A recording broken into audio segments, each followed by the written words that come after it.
अफगानिस्तान की हार की वजह यूएस की एक रिपोर्ट में हुआ था खुलासा, वही इसमें अफगानिस्तान में तालिबान की जीत की एक वजह ये भी। नमस्कार, मेरा नाम है अभिनव और DRN में आज बात कर रहे हैं अफगानिस्तान और तालिबानियों द्वारा किए गए कब्जा के पीछे की वजह के बारे में।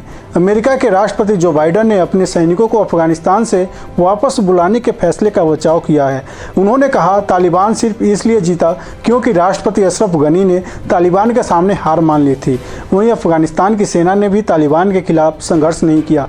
करीब 20 साल पहले जब अमेरिका ने अपने सैनिकों को अफगानिस्तान भेजा था तो उसका एक मकसद वहां लोकतंत्र की बहाली भी जब बताया गया था। हालांकि अफगानिस्तान ये बात कभी नहीं समझा कि अमेरिका के लिए लोकतंत्र सिर्फ एक सीढ़ी है जिसका इस्तेमाल वो अपने हितों को साधने के लिए करता है।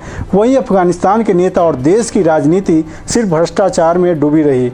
अमेरिका ने 2001 से मार्च 2021 तक अफगानिस्तान की सेना पर 88 अरब डॉलर यानी 6,60,000 करोड़ रुपए खर्च किए। अफगानिस्तान की सरकार जब तक अमेरिका से ये मदद मिलती रही तब तक उसके सैनिकों को वेतन और दूसरी ज़रूरतें मिलने में परेशानी नहीं हुई, लेकिन जैसे ही अमेरिका ने ये मदद बंद कर दी तो वहाँ के सैनिकों को वेतन मिलना बंद हो गया और तालिबान से हार का ये प्रमुख कारण रहा। कुछ साल पहले अमेरिका में एक रिपोर्ट पेश की गई थी जिसमें कहा गया था कि लाखों करोड़ रुपए खर्च करने के बाद भी अफगानिस्तान की सेना कमज़ोर क्यों है।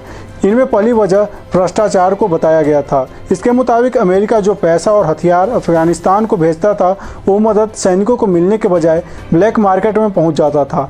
कई बार ये मदद तालिबान तक पहुंच जाती थी। इसके लिए अशरफ गनी को जिम्मेदार माना गया क्योंकि उन्होंने इस भ्रष्टाचार पर अपनी ना सिर्फ आंखें बंद रखी बल्कि अमेरिकी फंड्स पर भी खूब ऐश की। वहीं भूतिया सैनिकों यानी जो सैनिक सिर्फ कागजों पर हैं उनको भी वेतन देकर अफगानिस्तान में बड़े पैमाने पर भ्रष्टाचार हुआ। अफगानिस्तान की सेना में वैचारिक एकता नहीं थी और हर महीने लगभग 5,000 सैनिक अपनी ड्यूटी छोड़कर मैदान से भाग जाते थे। अशरफ गनी ने अफगान सेना के नेतृत्व को भी बार बार बदला जिससे वहां के सैनिकों में असंतोष बढ़ा।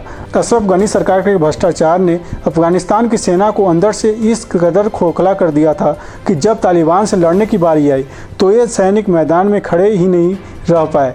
अफगानिस्तान की सेना के पास आधुनिक हथियार थे, वायुसेना थी, 3 लाख सैनिक थे, खतरनाक रॉकेट लॉन्चर थे, बड़े सैन्य अड्डे थे, लेकिन इच्छा शक्ति नहीं थी। वहीं इस इच्छा शक्ति को अफगानिस्तान की राजनीति ने पहले ही मार दिया था। अफगानिस्तान के संकट से ये भी पता चलता है कि किसी भी देश के अस्थिर होने में सबसे बड़ी भूमिका विदेशी ताकतों और संस्थाओं की होती है। अगर अफगानिस्तान की तरह कश्मीर में भारत ने दूसरे देशों को घुसने दिया होता तो आज वहाँ क्या हाल होता।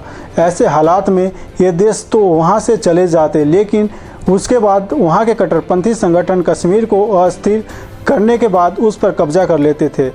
इसलिए भारत की बड़ी उपलब्धि है कि उसने बड़े देशों के दबाव के बावजूद कश्मीर में विदेशी ताकतों को घुसने नहीं दिया। इस बात को चीन भी समझता है। चीन के सरकारी अखबार ग्लोबल टाइम्स ने इस पूरे घटनाक्रम से ताइवान को सीख लेने के लिए कहा है। उसका कहना है कि ताइवान भी अफगानिस्तान की तरह अमेरिका के समर्थन पर निर्भर है। वहीं अमेरिका रातों रात कैसे किसी देश को छोड़कर भाग सकता है उसे अफगानिस्तान से सीखना चाहिए। इसी तरह हमसे जुड़े रहिए और देखते रहिए दी3 का स्पेशल प्रोग्राम DRN।